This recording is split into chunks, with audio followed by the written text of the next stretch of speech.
When my own parents sold my 11-year-old daughter's antique cello, the one my grandmother gave her for $87,000, and poured that money into a backyard pool for my sister's kids, they didn't just take an instrument. They took a child's voice, her dignity, and her sense of safety right inside the very home that was supposed to protect her. Before we dive into today's story, let us know where you're tuning in from.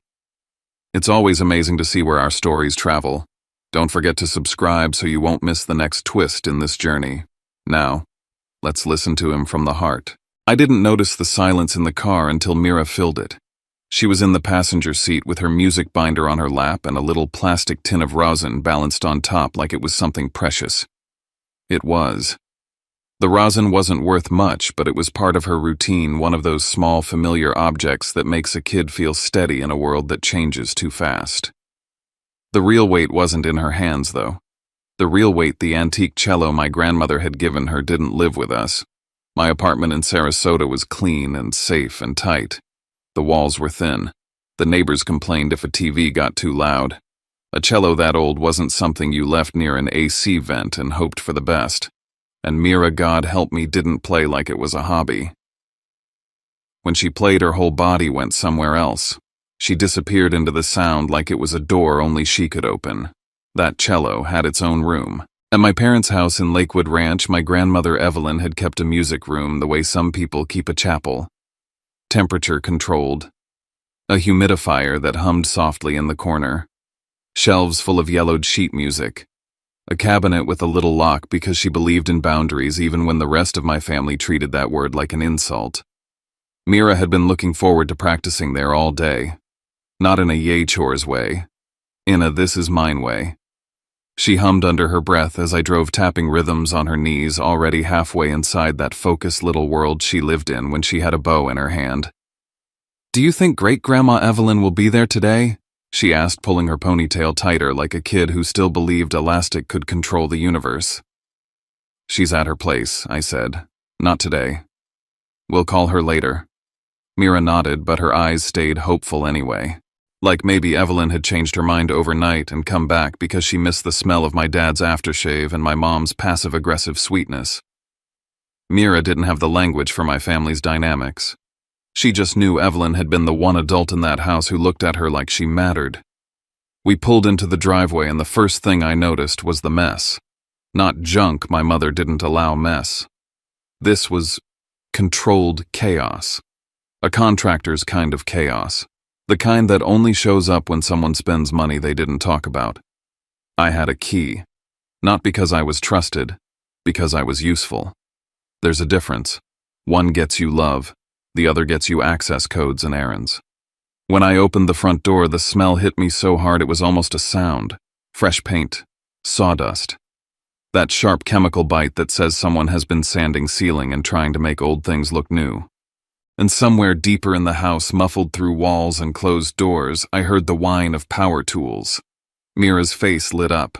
"Are they fixing the music room?" I didn't answer right away because my brain was doing that slow buffering thing it does when reality doesn't match the script. I stepped inside and immediately saw blue painter's tape stretched across the entryway, like a polite warning: don't touch anything, don't question anything, and definitely don't ask how much it cost. A tarp covered the hallway runner. Cardboard boxes lined the wall in neat stacks labeled in my mother's sharp handwriting. It felt like walking into a house that was mid-surgery. Mira tiptoed like she was in a museum. "Mom," I called loud enough to reach whatever part of the house my mother currently ruled from. No answer. Dad, still nothing. Mira drifted toward the back window and I followed her, half to keep an eye on her, and half because my gut was already tightening. "Whoa," she whispered. I looked out and felt my stomach drop. The backyard looked excavated, like the earth had been peeled open and rearranged. A big rectangle had been carved out where the grass used to be. Piles of dirt sat like small mountains.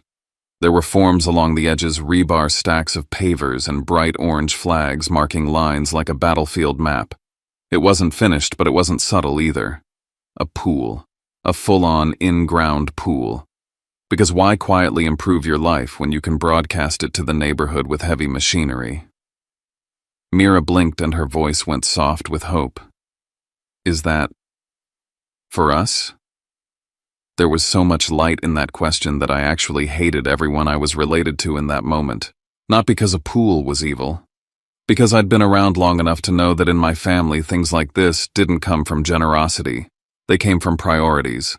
And Mira wasn't high on the list. "I don't know," I said carefully. "Let's get your cello." We walked down the hall toward the music room. That room had always been Evelyn's territory, even when she lived here.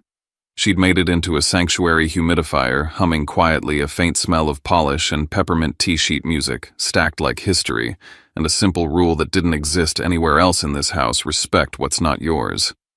Mira loved that room. She said it smelled like clean wood and tea. I said it smelled like someone who still believed in boundaries. I pushed open the door. The humidifier was still running. The stand was still there. The chair was still angled the way Evelyn always liked it, facing the window like music deserved sunlight.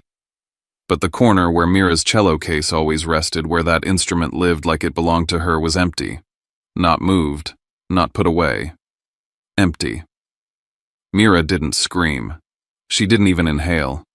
She just froze, like her whole body had decided if she stayed still, enough reality might change its mind. Then she walked to the corner slowly, like she was approaching an animal that might bite. She looked down at the spot, looked up at the shelf, looked behind the chair like maybe it had fallen and no one had noticed for several days. Her fingers drifted toward the edge of the stand, expecting to feel something real. Wood. Weight. A familiar curve. And when there was nothing, she pulled her hand back fast, like she'd touched a hot stove. She turned to me and her voice got small, careful, like the question itself might get her in trouble. Did Great-Grandma Evelyn change her mind? My throat tightened so hard I almost couldn't speak. No, I managed. Mira swallowed.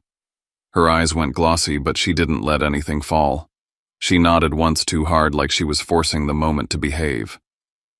Then, "Where is it?" she asked. She didn't sound angry. That would have been easier. Anger is clean. Anger belongs to someone who believes they're allowed to be upset. Mira sounded like someone trying not to take up space. I didn't answer because I didn't know. Not for sure. But I could already feel where this was heading, and I hated that my kid was standing in the middle of it. "I'll be right back," I told her, keeping my voice steady on purpose. "Stay here, okay?" Mira nodded without looking at me. Her gaze stayed fixed on the empty corner, like she was waiting for someone to put her future back where it belonged. I left her in that room because I needed her not to see my face when I found out who had done this. I marched toward the kitchen, every step heavy with a question I didn't want answered. Who took my daughter's cello? My mom was in the kitchen, of course. She was always in the kitchen when she wanted to look like she was holding the family together with her bare hands. A mug in one hand, her phone in the other, hair pulled back in that "I've been busy" way that in my family usually meant busy ignoring something. My dad sat at the table scrolling through something on his tablet, calm as a man who believed the world would always make room for him. And my sister Delaney was perched on a stool with a drink that looked like it cost $12 and tasted like lawn clippings. She didn't look up when I walked in. She barely ever did. "Where's Mira's cello?" I asked. My mom blinked slowly, like she was confused why I'd bring up something inconvenient during her morning coffee. "Good morning to you too, Talon," she said.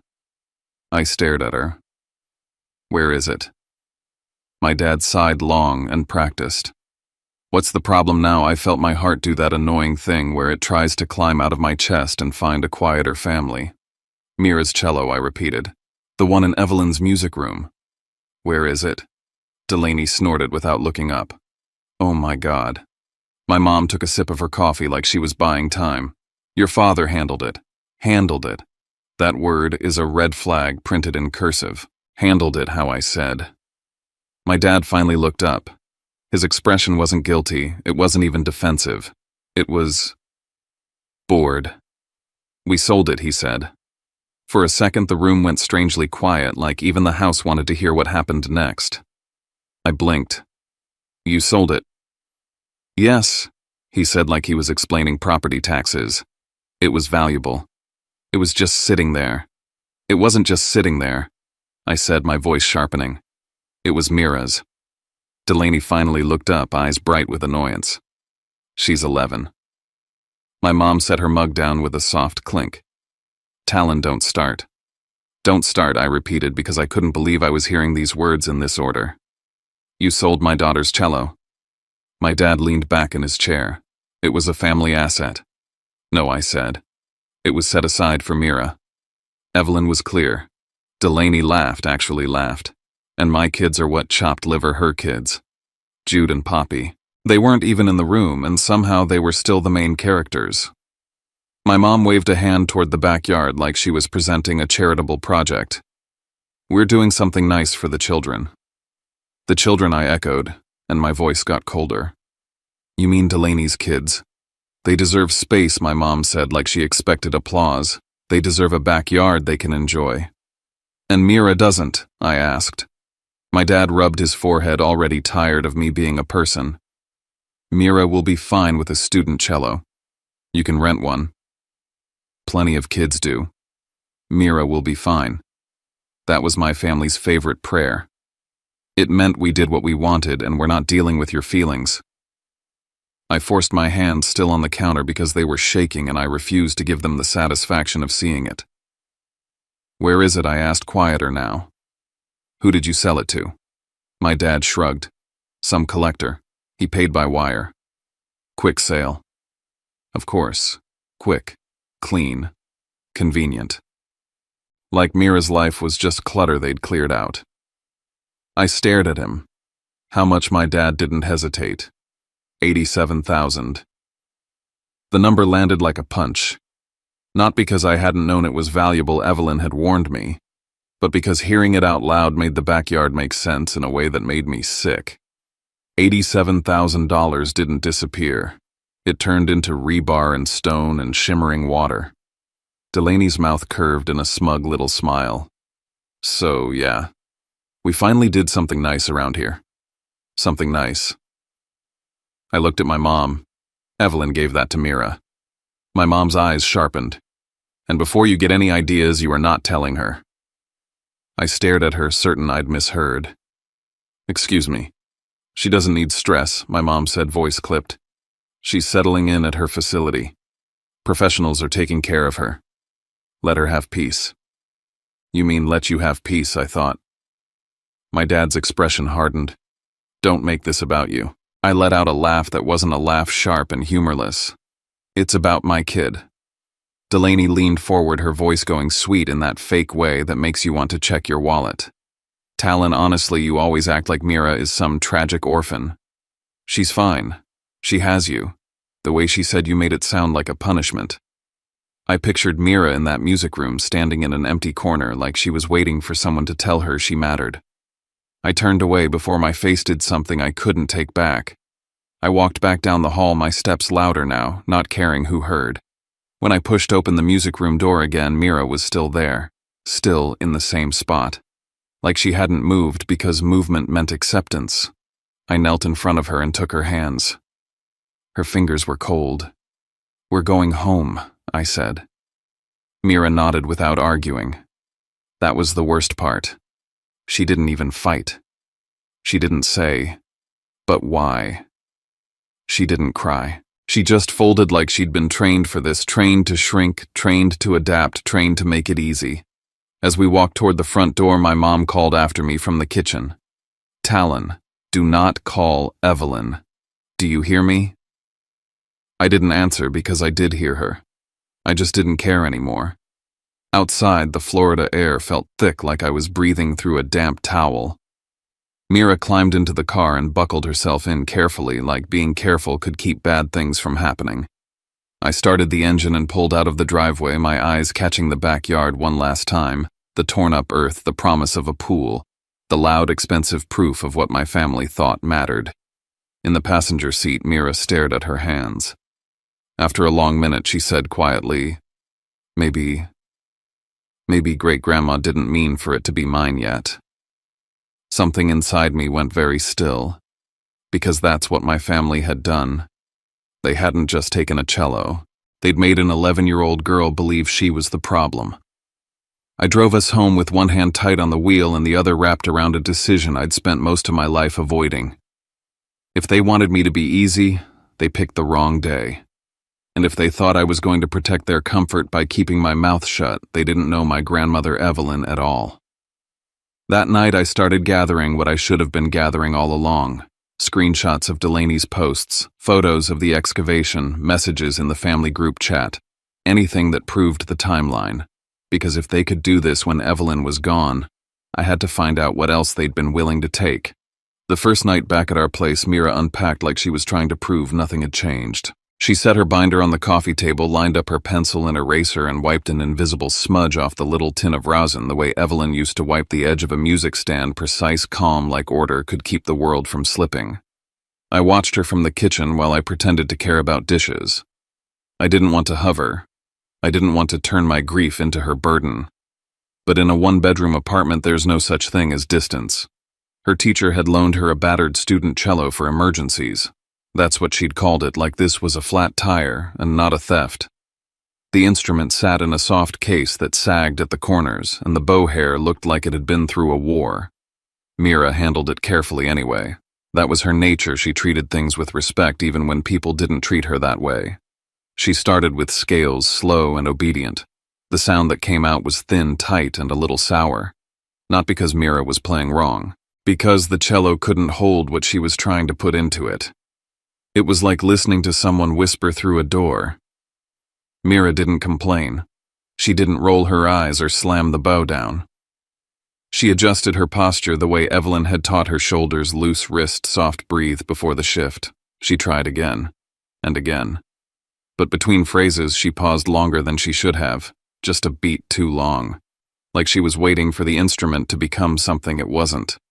I leaned against the doorway, forcing my face into something neutral. "Sounds good," I said, because fathers lie when they don't know how to make pain smaller. Mira nodded like she believed me. Then she played the passage that used to bloom on Evelyn's cello, warm, rich, almost human. On this one it came out like cardboard. She blinked hard and kept going. When she finished, she rested the bow in her lap and stared at her left hand like she didn't recognize it. "I can still practice," she said quietly, not asking for reassurance so much as granting me permission to not fall apart. "It's just harder." "I know," I said. My voice came out steadier than I felt. She nodded, then said the sentence that made something inside me go cold. Maybe Great-Grandma Evelyn didn't mean for it to be mine yet. It was the same thought she'd whispered in the car leaving my parents' house. But hearing it again here in our cramped living room with that cheap cello in her hands hit different. It wasn't just a kid trying to make sense of a bad situation. It was a kid taking the blame so the adults didn't have to carry it. "No," I said more firmly than I intended. Mira's eyes flicked up, startled. "That cello was yours," I said. "Evelyn gave it to you. You didn't do anything wrong." Mira looked down again. I know she whispered, but it didn't sound like she knew.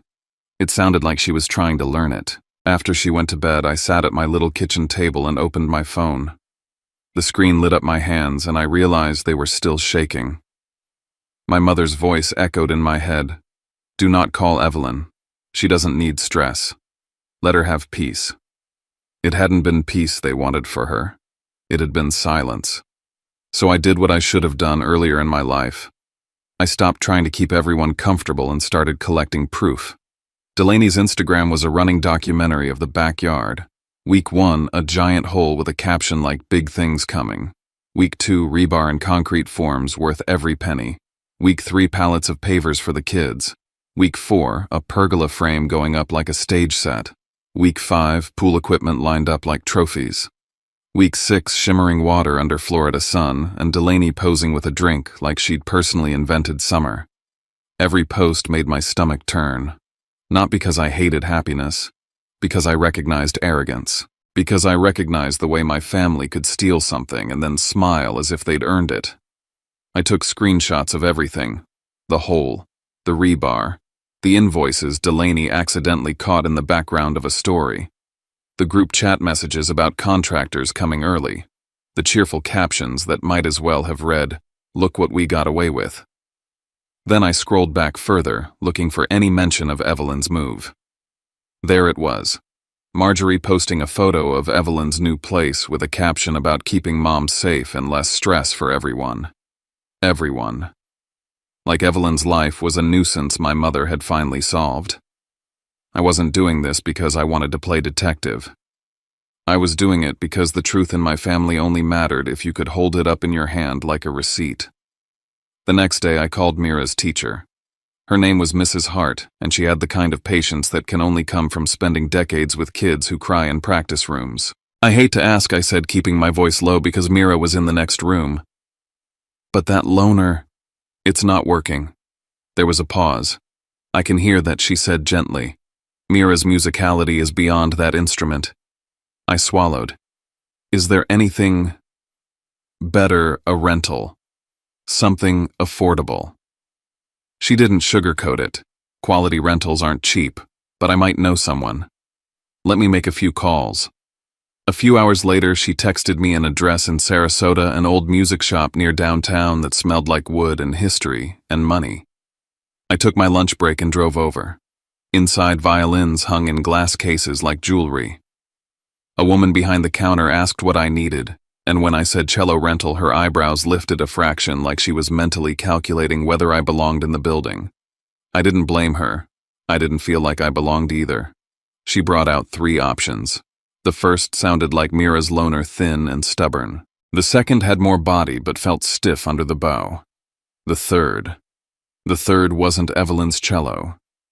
Nothing was. But it responded. It held sound the way a real instrument should. It didn't fight back. I closed my eyes as I listened to the staff musician play a few bars. The notes filled the shop like they were supposed to. For a moment I could imagine Mira sounding like herself again. Then the woman slid the rental contract across the counter. The number at the bottom punched me right in the chest. I did the math in my head the way single parents do rent, groceries, gas, school fees, the endless little costs that show up like mosquitoes in Florida. I thought about overtime. I thought about cutting everything that made life feel human. I thought about the fact that my parents could wire away $87,000 like it was nothing and tell me to just rent one. I signed anyway. Because Mira's voice mattered more than my pride. When I brought the rental home, Mira's face didn't light up the way it used to when she opened Evelyn's case. She just nodded politely and said, "Thank you." That politeness made me want to scream. Kids shouldn't be polite about having their futures stolen and returned in installments. She played that night and the sound was better. Not right, but better. The notes had room to breathe. Mira's shoulders lowered by a fraction like her body was finally letting itself exist again. Still, she didn't smile. She just played serious and quiet like joy was something she didn't trust anymore. 2 days later, I drove to see Evelyn. Her new place wasn't the gloomy nursing home my mother implied whenever she wanted sympathy. It was bright and clean and controlled lemon cleaner and expensive hand soap, a lobby that looked like a hotel. The staff greeted Evelyn by name with respect, not pity. Evelyn was in the lounge with a book open on her lap and her glasses perched at the end of her nose like she was judging the author personally. She looked up the moment I walked in. "Sit," she said. "Your face is doing that thing." I sat across from her and for a second I didn't speak. I felt like if I started, I wouldn't stop. Evelyn waited. She didn't rush me. She didn't soften it with small talk. She was the only person in my family who understood that silence can be a kind of courtesy. "They did it," I finally said. Evelyn's expression didn't change. "Tell me." So I told her. The empty corner in the music room. Glenn saying, "We sold it," like he was discussing lawn fertilizer. Marjorie's order not to tell her. Delaney laughing. The words, "family asset." Evelyn listened without interrupting the way people do when they're collecting evidence. When I finished, she closed her book slowly and rested her hands on top of it. "And Mira?" she asked. "She went quiet," I said. "She asked if you changed your mind." Evelyn's mouth tightened, not with sadness, with something sharper. Clarity. "She thought it was her fault," Evelyn said softly. I nodded. Evelyn drew one breath through her nose. Then she asked, "When did you last see the file? What file?" "The documentation," she said like she couldn't believe I'd forgotten. "Appraisal. Photographs. Identifiers." You showed me, I said. Months ago. Good, she said, and I didn't know why that word carried relief until she leaned forward. Do you have pictures of the yard, she asked. Anything that shows the excavation started right after I moved, I have screenshots, I said. Delaney posts everything. Evelyn nodded once satisfied. Send them to me. I stared at her. Evelyn. Are you okay? She looked at me over her glasses. I am not the one who should be worried. Then she reached for her phone. I didn't ask who she was calling. Evelyn always kept her cards close. My family used to call it old-fashioned. It wasn't. It was strategic.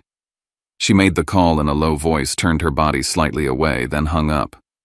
I will handle it, she said. I blinked.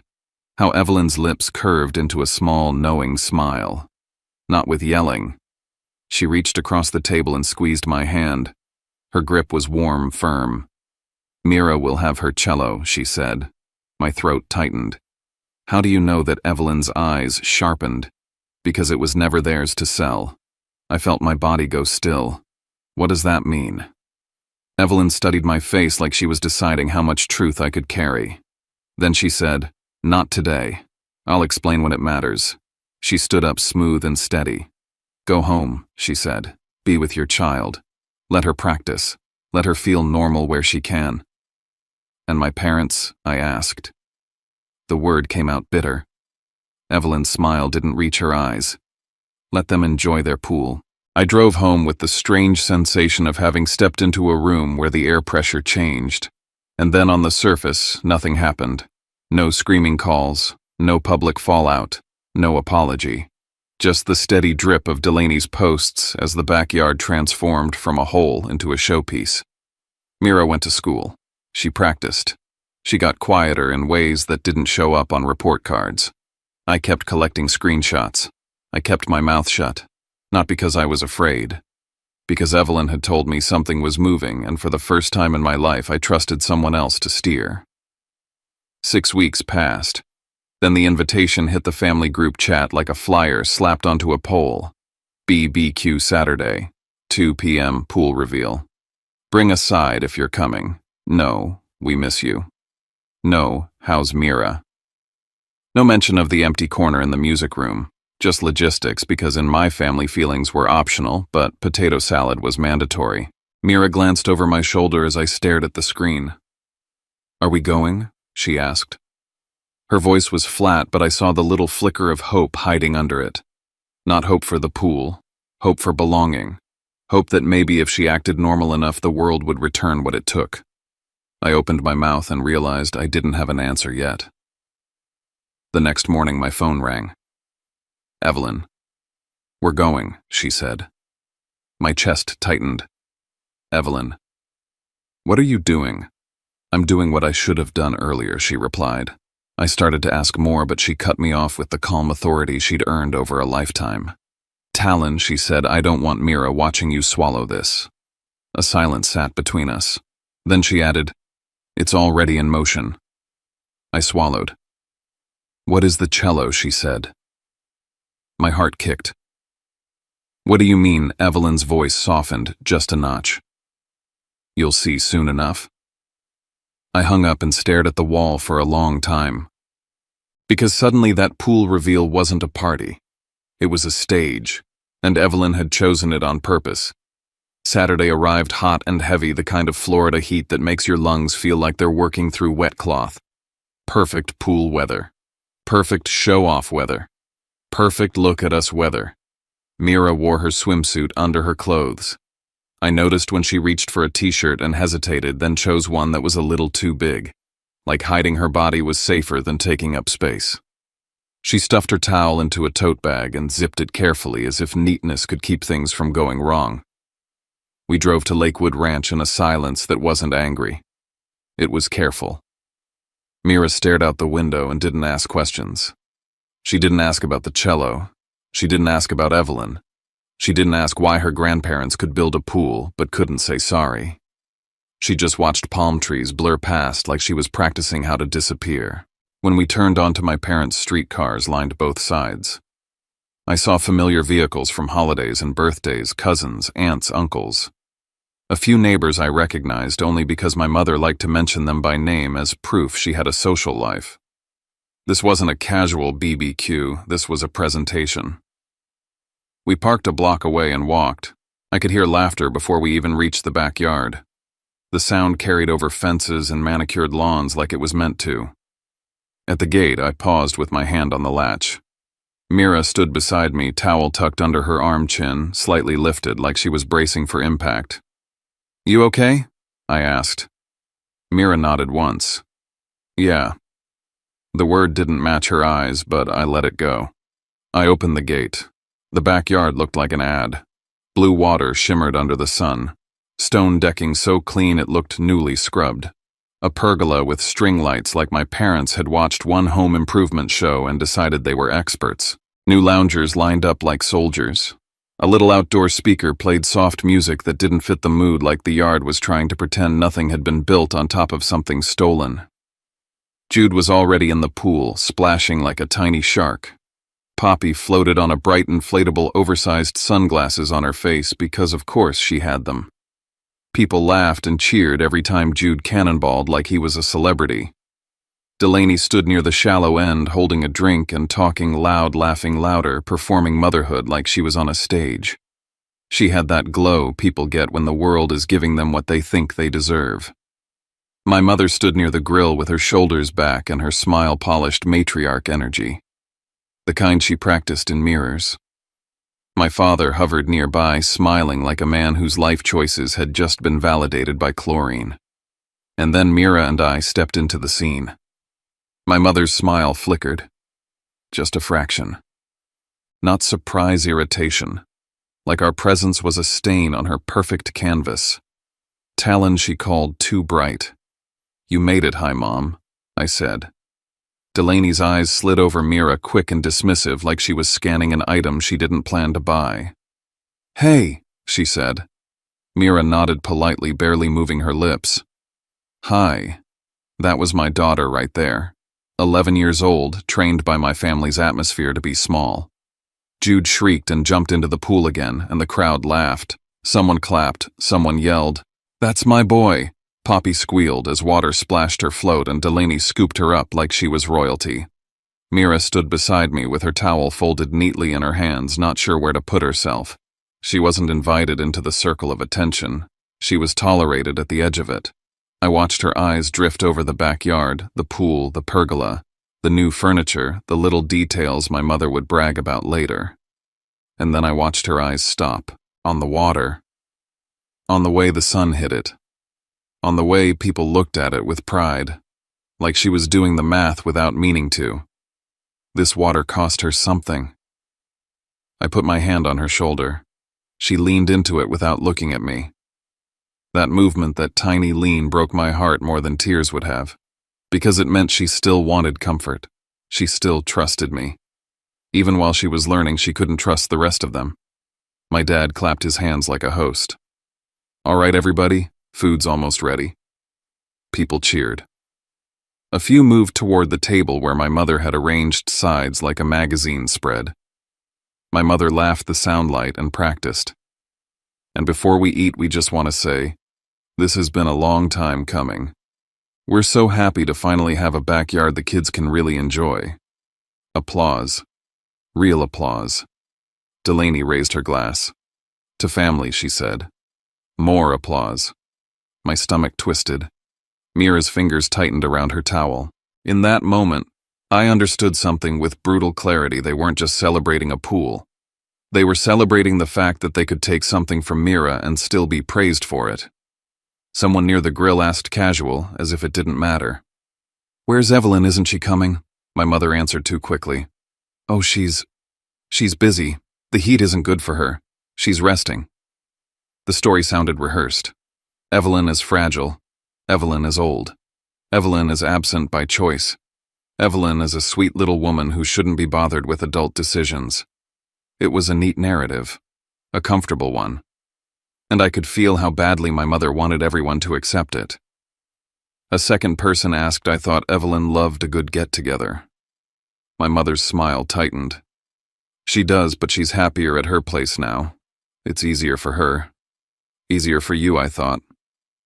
My father stepped in tone casual. She's being taken care of. That's what matters. Taken care of. Like Evelyn hadn't taken care of all of us in one way or another at some point. Like she wasn't the reason my parents had anything worth showing off in the first place. I saw an aunt glance at Mira and then look away quickly, uncomfortable. People could sense something. They just didn't know what they were sensing. Delaney moved to the table and started handing out plates, playing generous. Eat up, everybody, we've got burgers, hot dogs, you name it. Jude ran dripping across the deck, leaving wet footprints on the new stone. My mother didn't scold him. She laughed like it was adorable. If Mira had done that, Marjorie would have snapped towel off Honey with that smile that didn't reach her eyes. Mira stayed dry, stayed quiet, stayed careful. She was standing outside the family even while she was in the middle of the backyard. I watched my father soak in the attention, neighbors complimenting the landscaping cousins, asking about the contractor, someone joking about how this must have cost a fortune. My dad laughed and shrugged like it was nothing. You know, he said, you work hard, you treat yourself. My jaw clenched, because I knew exactly what had paid for that water. Then I heard it.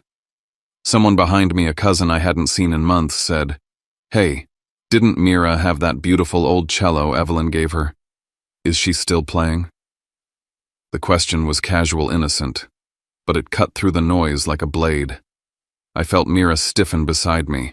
My mother's head snapped up so fast it was almost comical. Her smile appeared instantly perfect and too bright. "Oh yes, she's still playing," she said. "The cello is being taken care of. You know, maintenance. Maintenance." There it was. Clean, simple, believable. My father nodded like it was settled. "We're keeping it safe," Delaney added. "It's a delicate instrument. We're just being responsible." The three of them said it like a chorus, like they'd practiced the line in the mirror before the guests arrived.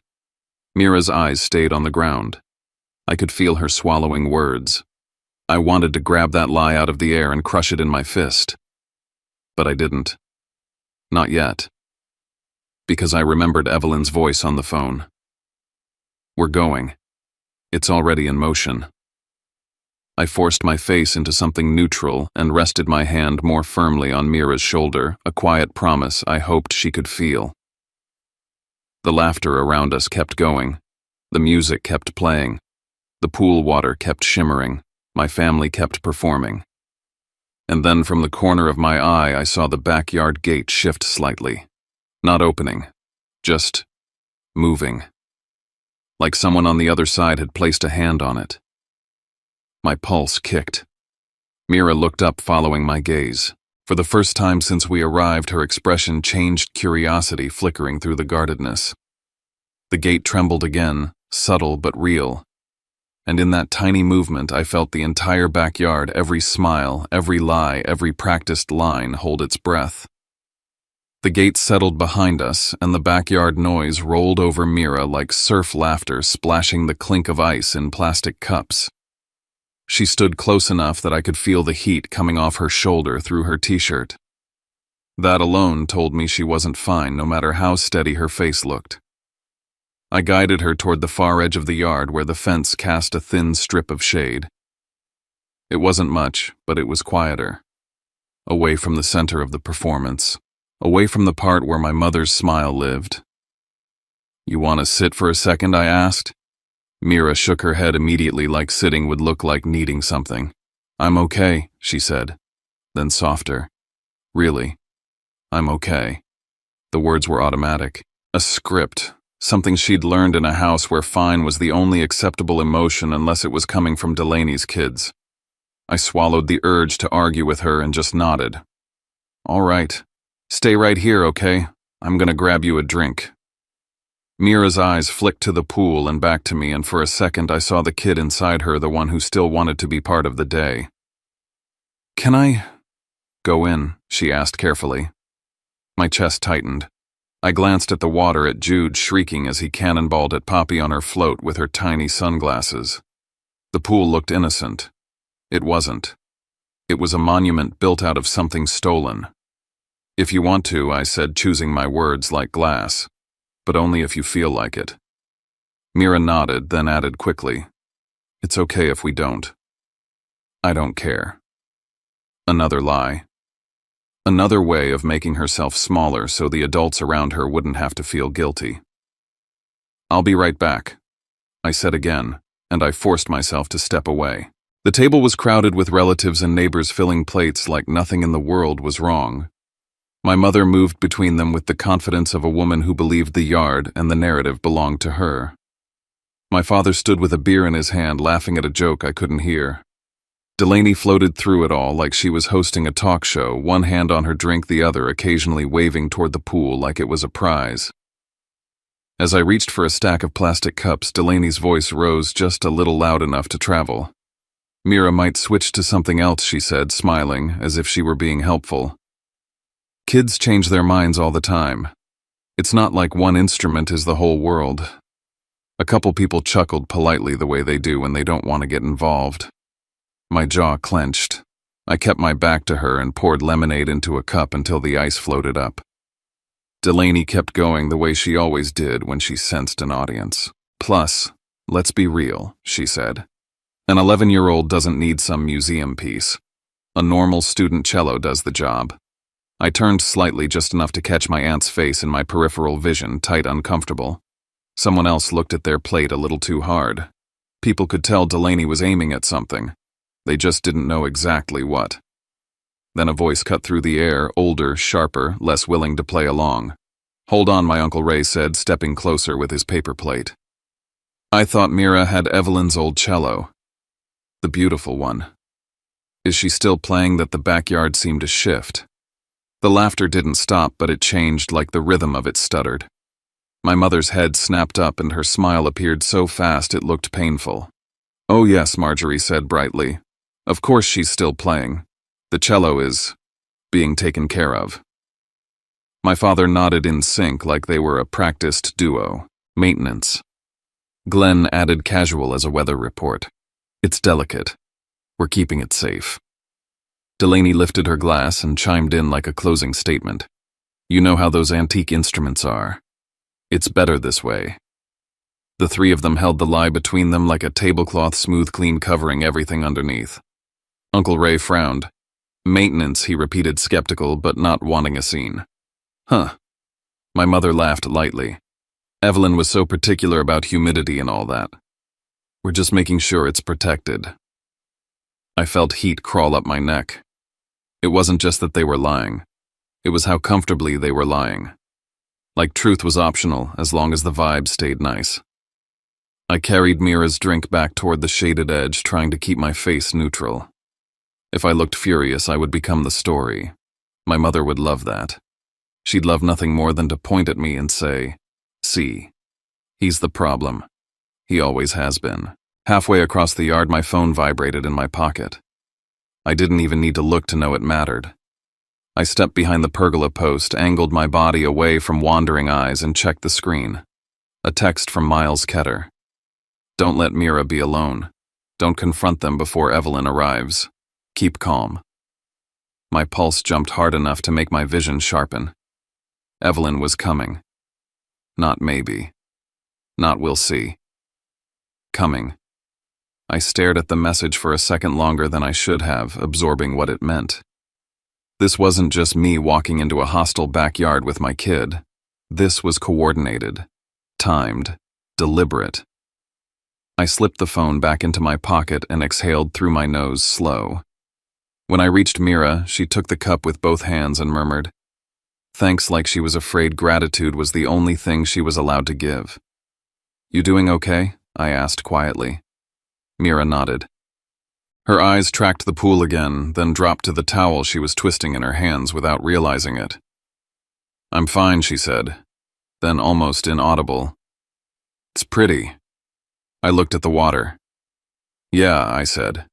"It's pretty." I didn't tell her what I was thinking, that pretty things could still be wrong. That sometimes the prettiest part was the cover. A few minutes passed. People rotated in and out of conversation clusters. Jude shrieked again. Poppy splashed Delaney on purpose, and Delaney laughed like it was the cutest insult she'd ever received. Mira stood steady beside me, trying to look like she belonged in the scene. Then my mother called from the table, voice sugary. "Talon, can you grab a bag of ice from inside? The cooler's getting low." I knew that tone. An errand. A test.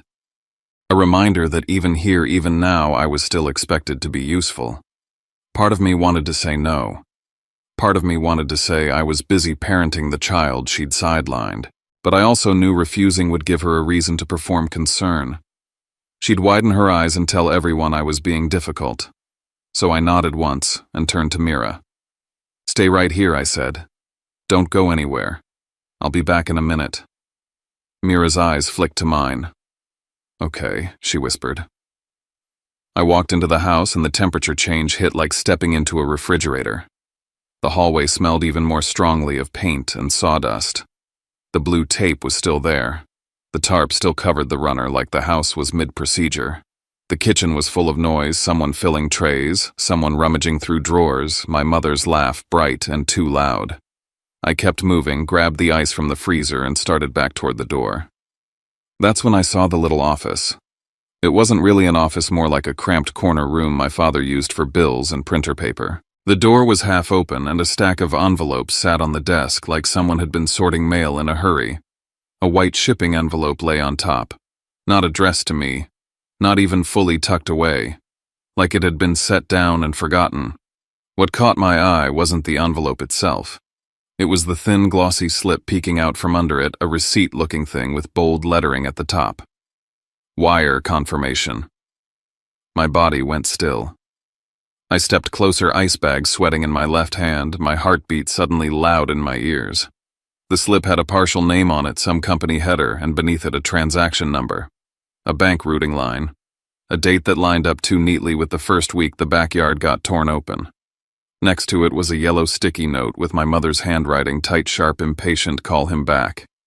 He's asking questions. Don't mention Evelyn." There was also a scribble that looked like a name only half legible, something like Harrison or Har, followed by numbers I couldn't fully parse. I didn't try to read the whole thing. I didn't need to. I needed one thing, proof that the sale wasn't some vague, untraceable story. It was documented. It had paper. My phone was in my pocket. I pulled it out, angled it low, and snapped 2 quick photos, one close, one wider, to capture the header and the sticky note in the same frame. My hands didn't shake while I did it. That surprised me. Maybe rage can steady you when fear runs out. Footsteps sounded in the hallway. I slid the phone back into my pocket, grabbed the ice tighter, and stepped away from the desk just as my father appeared at the doorway. Glenn looked at me, eyes flicking briefly to the office, then to the ice bag. His smile turned on like a switch. "Everything good?" he asked, voice friendly for anyone who might be listening. "Just grabbing ice," I said. His eyes stayed on mine a beat too long. Uh-huh. I walked past him and pushed out the back door, the sunlight slamming into me again. The noise of the party rolled back over my skin, and for a moment I felt like I was carrying a secret under my shirt like a live wire. Mira was still where I left her. Thank God. But Glenn wasn't far behind me. As I crossed the deck, he angled toward me, intercepting me near a narrow path between the table and the pergola, close enough that his words wouldn't carry, but his smile could still be seen. "Don't do anything stupid," he said quietly. The friendliness gone from his eyes while it stayed on his mouth. "Not in front of everyone." I looked at him steady. I'm not the one who sold a child's instrument. His smile tightened. "Here we go." My mother appeared like she'd been summoned, her expression already assembled, concerned, gentle, reasonable. "Talon," she said, stepping closer. "Please. Not today."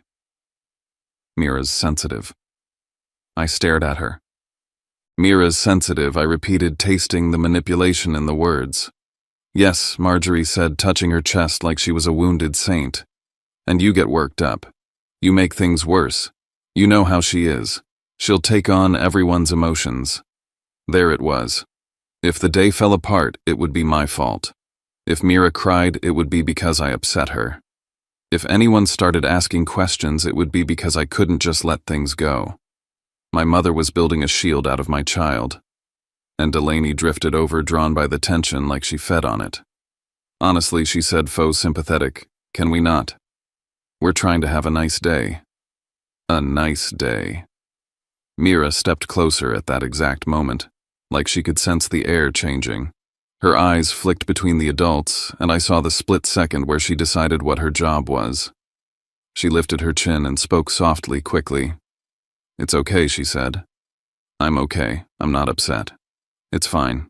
The words came out too smooth, too practiced, like she'd said them 1,000 times to keep adults from exploding. My throat tightened. I looked down at her 11-year-old shoulders, drawn in, trying to manage grown people's comfort like it was her responsibility. I crouched slightly so my voice would land where it mattered. You don't have to do that, I said quietly. Mira blinked. Do what make it easier, I said.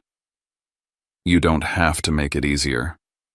Mira's mouth trembled for a second, then she pressed her lips together, fighting whatever wanted to come out. Behind us, my father's voice stayed low. We've got people here, he said. Don't embarrass us. I stood up slowly, the heat in my chest turning into something steady. I didn't raise my voice, I didn't make a scene. I just looked at Glenn and Marjorie and Delaney and realized they didn't care about embarrassment. They cared about control. And somewhere in my pocket, my phone held proof that control had a paper trail. I felt Mira's hand slide into mine. I squeezed it, and I looked toward the backyard gate again. It didn't move this time, but I could feel something coming through it anyway. I didn't let Mira drift back toward the pool after that, not because she couldn't handle the water, because I couldn't handle losing sight of her. My family didn't just take things. They took moments, small chances to twist a kid's feelings to plant a sentence that stuck. So I guided her along the side of the house where the noise softened and the shade stretched longer. The grass was cooler there, the air still heavy, but at least it wasn't full of applause. Stay where I can see you, I told her gently. Okay. Mira nodded. She didn't ask why. She didn't argue. That obedience earned by years of being treated like an inconvenience made my stomach knot. We stood near a row of hedges half hidden from the yard. The muffled sounds of the party drifted over music, laughter, the occasional splash. My phone buzzed again.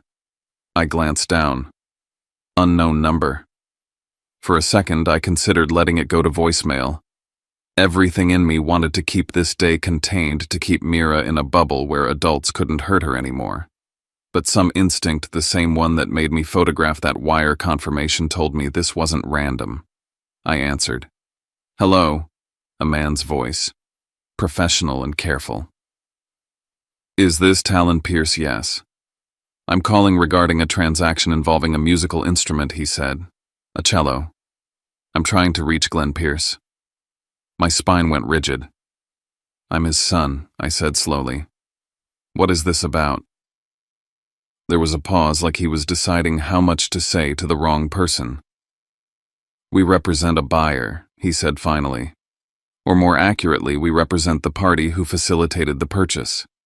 We've been contacted regarding a dispute over ownership. My mouth went dry. Dispute. Yes, he said. A report has been filed. We've been notified that the instrument may not have been sold by someone with legal authority to do so. My heart started thumping hard enough that I could feel it in my throat. Who filed the report? I asked, already knowing. I can't disclose that, the man said. But we need to verify facts. If the instrument was recovered or if a recovery is in progress, we have obligations. It becomes a matter of unwinding the transaction. Unwinding. I looked at Mira. She was watching my face, her brows drawn together, the child in her sensing danger, even if she didn't have the vocabulary for it.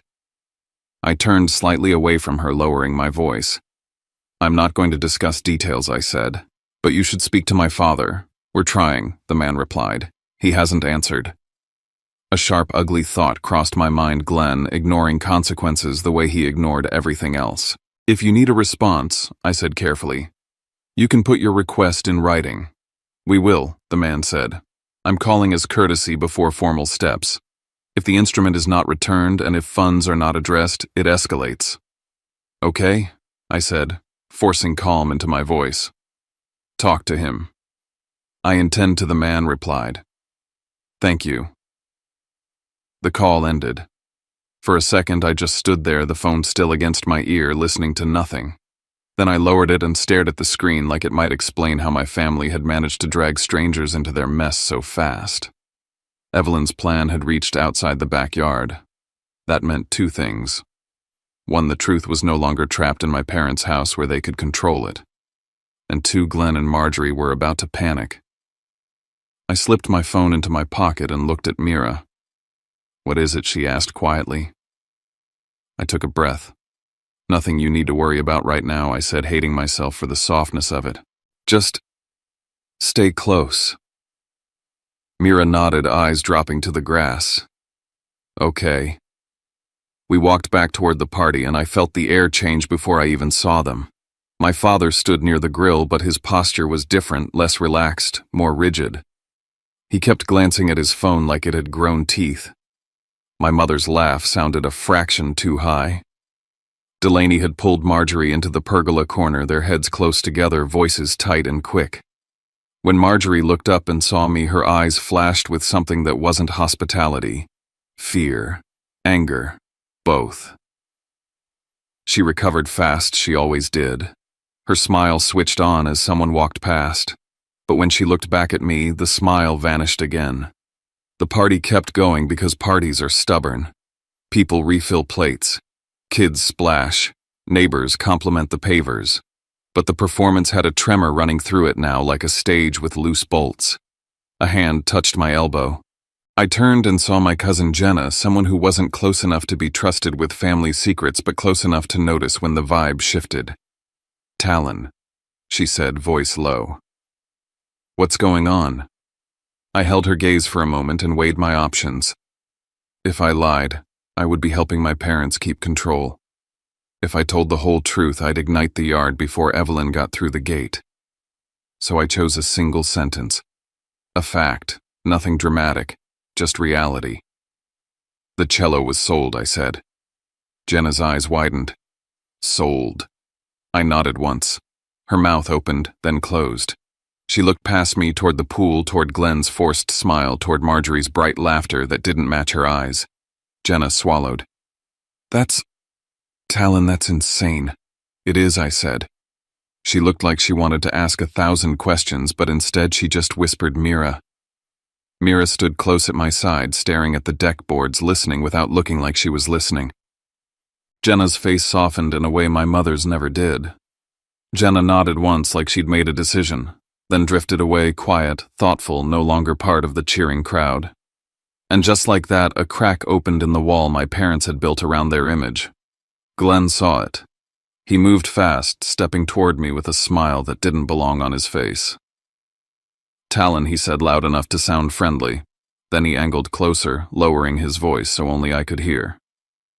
"We need to talk." "I'm not interested in private conversations," I said. His eyes narrowed. "You're going to leave," he said, calm and ugly. "Right now." I didn't move. Glenn's smile stayed in place for the crowd, but his words sharpened. "You're ruining this." "You did that," I said quietly. His jaw ticked. "You want to make yourself the hero, fine, but don't drag everyone into it. Don't drag the kids into it." My stomach flipped at the hypocrisy. Mira's fingers tightened around my hand. Glenn glanced down at her and then back up at me, using her as leverage. "Take her home," he said, "before she gets upset." I felt Mira press closer to my side like she wanted to disappear into my ribcage. She kept her face blank like blankness was safety. I leaned slightly toward Glenn, keeping my voice low. "I'm not leaving," I said. "Not until Mira is done pretending she belongs here, only if she stays quiet." Glenn's nostrils flared. "You think you can come in here and threaten us?" "I'm not threatening you," I said. "I'm stopping you." His expression shifted, annoyance turning into something harder. "If you do this," he said, "you're done. You'll be cut off. You'll get nothing. Do you hear me?" There it was. The old weapon. The family's imagined power. The idea that I would fold for access, for approval, for the illusion of being included. I looked at Mira. Her eyes were down, but her body was shaking just slightly, so small I wouldn't have noticed if I hadn't been watching for it. My voice softened when I answered because the answer was for her as much as it was for him. "I can live without your approval," I said. "Mira can't live without her voice." Glenn's smile faltered for the first time in front of anyone close enough to notice. He opened his mouth probably to hiss something worse, and then his phone buzzed. His eyes flicked to the screen. Color drained from his face. Not all at once. Just enough that I saw it. He turned slightly away, thumb hovering like he didn't want to open whatever was waiting there. Then he did, and his shoulders went tight. Marjorie watched him from across the yard. She saw the change immediately. Her hand went to her chest like she couldn't breathe, and Delaney leaned in, whispering fast. The music kept playing, but the adults in my family were no longer relaxed. They were calculating. I felt Mira's grip on my hand change, less limp, more intentional, as if she could feel that something was shifting in the ground beneath all the pretending. Then, clear as a bell over the noise, the backyard gate latch clicked. The sound wasn't loud, but it carried. Maybe because I'd been staring at that gate all day like it was a doorway to oxygen. A couple heads turned. Jenna turned. Uncle Ray turned. Even Delaney paused mid-laugh. The gate opened. A silhouette appeared in the frame, backlit by the sun. And I didn't need to see the face to know, because the air in the yard changed the way it changes when the one person your family can't talk over finally steps into the room. Mira's head lifted. My mother's smile froze. My father's phone hung useless in his hand. And for the first time since we arrived, the backyard fell into a hush that felt like the beginning of consequences. The gate opened wider this time. Not a hesitant push. Not a pause. Just a clean, deliberate motion that cut through the noise of the party like a blade. Conversations thinned out. Laughter stumbled. A few heads turned first, then many, then almost everyone. Evelyn Hartwell stepped into the backyard as if she had every right to be there because she did. She wasn't hunched. She wasn't tentative. She wasn't the fragile version of her my parents liked to describe when it suited them. She wore a simple dress pressed and understated, her hair neatly set her posture straight. Age had given her clarity, not weakness. On either side of her walked two men who did not belong to backyard barbecues. Miles Ketter I recognized instantly. The other, Rowan Winslow, held a thin folder tucked under his arm like it weighed more than it looked. The sound of splashing slowed. Jude climbed out of the pool, dripping and confused. Poppy sat up on her float, blinking behind her sunglasses. I watched my parents. Glenn went rigid, the beer in his hand lowering an inch like his arm had suddenly forgotten its job. Marjorie's face drained so fast it looked almost theatrical, her smile freezing in place before collapsing entirely. Delaney's laugh cut off mid-breath, her mouth still curved upward even as her eyes widened. They knew. They didn't need introductions. They didn't need explanations. They knew. Evelyn took in the yard with a slow, assessing glance. The water. The stone deck. The pergola. The light strung carefully overhead to make the whole thing look like a catalog spread. "Well," she said mildly, "you've all been busy." The words were light, but they landed heavy. Marjorie recovered, first stepping forward with the reflex of someone who had always controlled the room. "Mom," she said too brightly. This is a party." "I know," Evelyn replied. "That's why I came." She looked past Marjorie, then past Glenn, past Delaney, and her gaze found Mira. My daughter straightened without realizing it, her shoulders pulling back, her chin lifting just a fraction. She didn't smile. She didn't wave. She just stood there, suddenly very still, like her body recognized safety before her mind did. Evelyn's face softened for exactly one heartbeat. Then she turned back to the adults. "I've heard," she said calmly, "that you sold the cello." The yard went silent, not the polite quiet of waiting for a toast, the real kind, the kind where people stop chewing. Marjorie's mouth opened. "Mom, we didn't want to upset you." "You didn't want consequences," Evelyn said, cutting her off without raising her voice. Glenn stepped forward, his smile strained. "Let's not do this here," he said. We can talk privately. We've had plenty of private time, Evelyn replied. You used it. She angled her body slightly so that her voice carried not shouted, not dramatic, just clear, like she was addressing a group that deserved honesty. I won't take long, she said. I know you're all here to swim. Delaney scoffed under her breath. This is insane. Evelyn didn't look at her. She smiled instead. Not a warm smile, not a cruel one either, a settled one, the expression of someone who had already finished the work. The cello, was Evelyn said, and paused just long enough for the words to hook every ear held in trust. Glenn's face changed. Not confusion. Recognition. Evelyn continued, each word measured. I created the trust years ago. I am the trustee. Mira is the beneficiary. A ripple went through the crowd, quiet disbelieving. That instrument, Evelyn said, was never a family asset. It was never yours to sell. It was never yours to touch. Marjorie's lips trembled. Mom, you sold property you did not own, Evelyn said evenly. And you used the money to build this. She gestured lightly toward the pool. The water glittered behind her, suddenly stripped of charm. Miles stepped forward, then opening the folder. For clarity, he said, voice professional and firm, the instrument was recovered this morning after formal notice and coordination with the intermediary. Glenn's shoulders sagged. Recovered, not argued over, not pending. Done. Miles went on. The buyer was notified of the invalid sale. Funds are being addressed through appropriate channels. Mira sucked in a breath so sharp I felt it more than heard it. She didn't cry. She didn't smile. She just pressed her fingers into my hand like she was making sure I was real. Evelyn turned back to my parents. You took something that belonged to a child, she said, and you turned it into concrete. Delaney found her voice. It was for the kids. Evelyn looked at her then. Just once. Mira is a child, she said. That was all. Miles extended another document toward Glenn and Marjorie. This is formal notice, he said. You have 60 days to vacate the property. Marjorie gasped. This is our home.